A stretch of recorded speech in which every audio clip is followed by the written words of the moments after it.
Hello दोस्तों, मैं आज बात करने जा रहा हूँ कि जैसे समझिए कि आप हैं या हम जब कोई भी बात करते हैं तो सामने वालों को ऐसा लगे कि हाँ ये बात सही कर रहा है, ऐसा ना लगे कि मजाक में कर रहा है।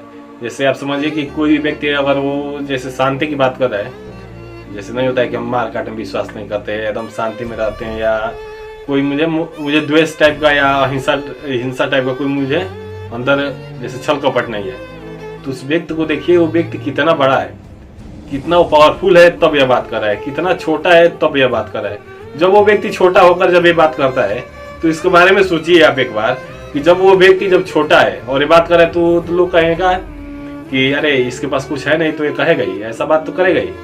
और जब वही व्यक्ति जब बड़ा होकर ये बात करता है ना, तब लोग कहते हैं कि हाँ वास्तव में बात सही कर रहा है, तब लोग वहाँ उसकी बात मानते भी हैं और कहते हैं कि हाँ भाई कितना अच्छा बात कर रहा है, कि हाँ इसके पास पावर है, इसके हाथ में जैसे नहीं होता है कि शक्ति है, उसका प्रयोग कर रहा है।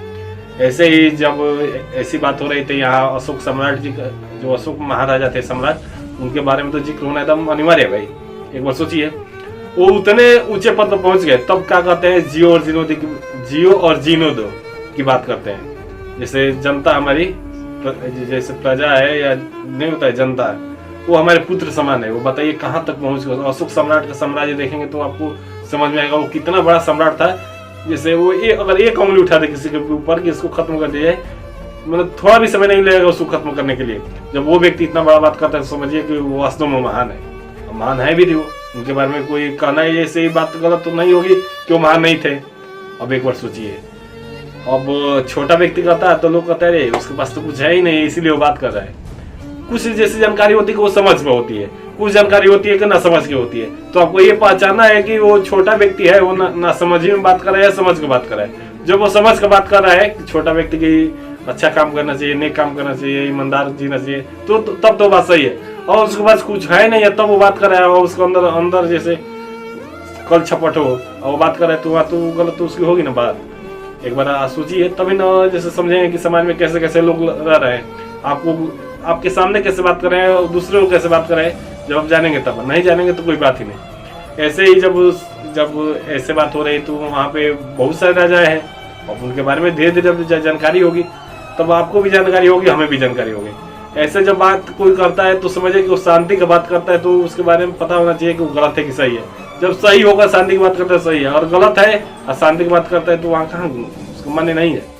एक जो पुराने कवि हैं वो लिखते हैं इसी पर कि क्षमा सोबती उस भुजंग को जिसके पास गरल हो, उसको क्या जो दंतहीन भी सहीन हो।